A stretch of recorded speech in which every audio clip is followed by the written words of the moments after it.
మలబద్ధకం మలబద్ధకం అనేది అన్ని వయసులలో సాధారణంగా కనిపించే విషయం అనేది. ఎందుకంటే ఒక యుక్త వయసు దాటిన తర్వాత 20 సంవత్సరాలు దాటిన తర్వాత సాధారణంగా కనిపించే విషయం ఏంటి అంటే మలబద్ధకం. అది అన్ని ఏజ్ గ్రూప్లో ఉంటుంది. ఇప్పుడు ఉన్న జీవన శైలిలో అంటే ఇప్పుడు ఉన్న మనకు ఫుడ్ హ్యాబిట్స్ కానీ వర్క్ స్టైల్ బట్టి కానీ మలబద్ధకం అనేది కనిపిస్తూ ఉంటుంది. ఈ మలబద్ధకంలో మలబద్ధానికి మూలం ఏంటి? అజీర్తిలో కారణం ఏంటి అంటే జీర్ణరసాల ఉత్పత్తి తక్కువగా ఉండి ఆహారం అనేది సరిగా మనకు జీర్ణం కాకపోవడం వల్ల ఏమవుతుందంటే దాంట్లో నీటి శాతం తగ్గిపోయి వచ్చే మలం అనేది గట్టిగా ఏర్పడుతుంది. ఆ గట్టిగా ఏర్పడిన మలాన్ని ఏంటి అంటే మనం బలవంతంగా ముక్కి విసర్జించాల్సి వస్తుంది. ఆ విసర్జించడం వలనే మనకు ఎక్కువగా పైల్స్ కానీ ఫిషర్ కానీ ఏర్పడే అవకాశం ఎక్కువగా ఉంటుంది. ఈ మలబద్ధకాన్ని తగ్గించుకోవాలి అంటే మలబద్ధకము నివారణే కాదు, ముందు జీర్ణశక్తిని కూడా పెంచుకోవాలి. జీర్ణం కావడానికి ఏవైతే మనకు సులువుగా ఉంటాయి ఆహార పదార్థాలు అవి ఎక్కువగా తీసుకోవాలి. నీటి శాతాన్ని పెంచుకోవాలి. జీర్ణంలో కాకుండా మిగిలిపోయిన వ్యర్థాన్ని ఏదైనా ఉంటే అప్పుడు దాన్ని విరేచనం ద్వారా బయటికి పంపించుకోవాలి. అంతేకాని మీరు ఎప్పుడైతే మలబద్ధకం ఉన్న వెంటనే మీరు విరేచనానికి మందులు వాడతారో అది విరేచనాన్ని మాత్రమే చేస్తుంది కానీ మలబద్ధకాన్ని ఎప్పుడు తగ్గించదు.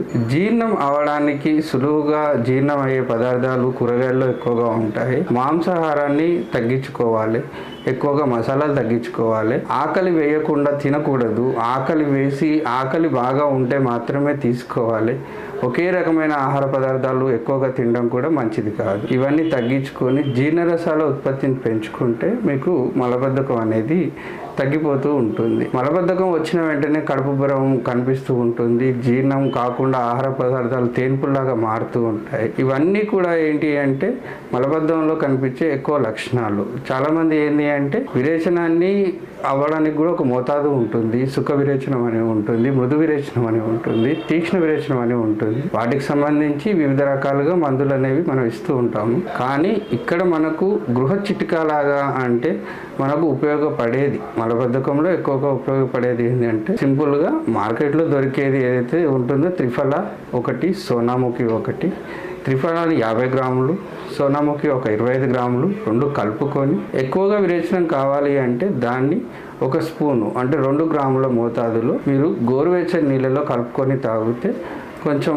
ఎక్కువగా విరేచనం జరుగుతూ ఉంటుంది. ఎక్కువగా విరేచనం ఇష్టపడని వాళ్ళు ఏంటి అంటే చల్లటి నీళ్ళలో కలుపుకొని దాన్ని తాగితే ఒక రకంగా సుఖ విరేచనం అంటారు. ఒకేసారి విరేచనం అవుతుంది, అది కూడా మృదువుగా వస్తుంది. దీంతో పాటు తినే ఆహార పదార్థాలలో కూడా ఎక్కువగా బాగా ఉడికిన ఆహార పదార్థాలు, నీటి శాతం ఎక్కువగా ఉన్న ఆహార పదార్థాలు, ఆకుకూరగాయలు ఖచ్చితంగా తింటేనే మనము ఈ మలబద్ధకాన్ని పూర్తిగా నివారించగలుగుతాం. లేకపోతే ఏంటి అంటే జీర్ణ వ్యవస్థ మీకు అస్తవ్యస్తం అయిపోయి మలబద్ధకం వల్ల వేరే రకమైన సమస్యలు ఏర్పడడానికి చాలా వరకు అవకాశం ఉంటుంది. ఇప్పుడు నేను చెప్పిన ఏదైతే ఉందో త్రిఫల 1, సోనాముఖి ఈ 2 కాంపోజిషన్లో దీంట్లో కూడా మార్పులు చేసుకొని దీన్ని ఇంకా ఎక్కువగా తీక్ష్ణంగా విరేచనం కావడానికి కూడా మనము ఫార్ములా అనేది మార్చుకోవచ్చు.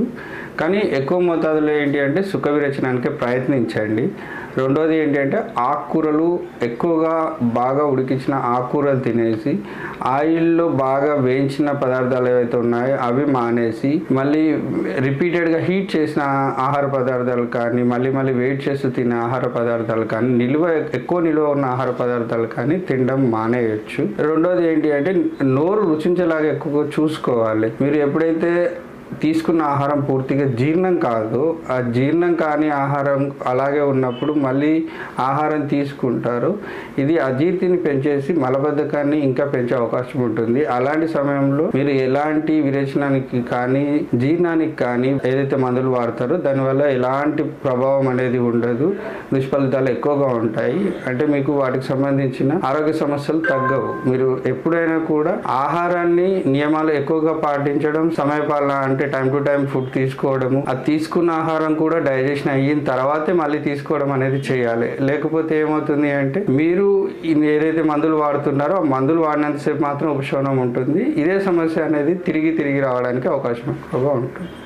సాధారణంగా నోరు రుచించకపోవడము మరియు ఆకలి తగ్గిపోవడము రెండింటికి చాలా సత్సంబంధాలు ఉంటాయి. ఎందుకంటే ముందుగా నోరు రుచించకపోవడము, తర్వాత ఆకలి తగ్గడం అనేది క్రమక్రమంగా పెరిగే సమస్యలు. దీనివల్ల ఏమవుతుంది అంటే అజీర్తి కానీ, హైపర్ యాసిడిటీ కానీ, కాన్స్టిపేషన్ కానీ, పైల్స్ కానీ, అల్సర్స్ కానీ ఇలాంటివన్నీ డెవలప్ అయ్యే అవకాశం ఎక్కువగా ఉంటుంది. ముఖ్యంగా ఏంటి అంటే నోరు రుచించట్లేదు అంటే మనకు నోటిలో ఉండాల్సిన ఏదైతే లాలాజల శాతం ఉంటుందో బాగా తగ్గిపోవడము, నోరు పొడిబారిపోవడము, లేకపోతే గొంతు పొడిబారిపోయినట్టు ఉండడము, ఆకలి అనేది శాతం తగ్గిపోవడము, అంటే మనం తీసుకునే ఆహారంలో ఎంత శాతం తీసుకుంటున్నాం అనేది చాలా తగ్గిపోతూ ఉంటుంది. ఈ సమస్యలు, ఇలాంటి లక్షణాలు తిన్న వెంటనే కూడా కడుపు ఉబ్బిపోవడము, లేకపోతే వాంతి అనిపించడము, బలవంతంగా వాంతి చేసుకోవాలనిపించడము, ఇవన్నీ కూడా ఏంటి అంటే మనకు లాస్ ఆఫ్ ఎపిటైట్ అంటే ఆకలి మందగించడం ఉంటుంది. దీనికి ముఖ్యంగా ముందు కనిపించే లక్షణం ఏంటిది?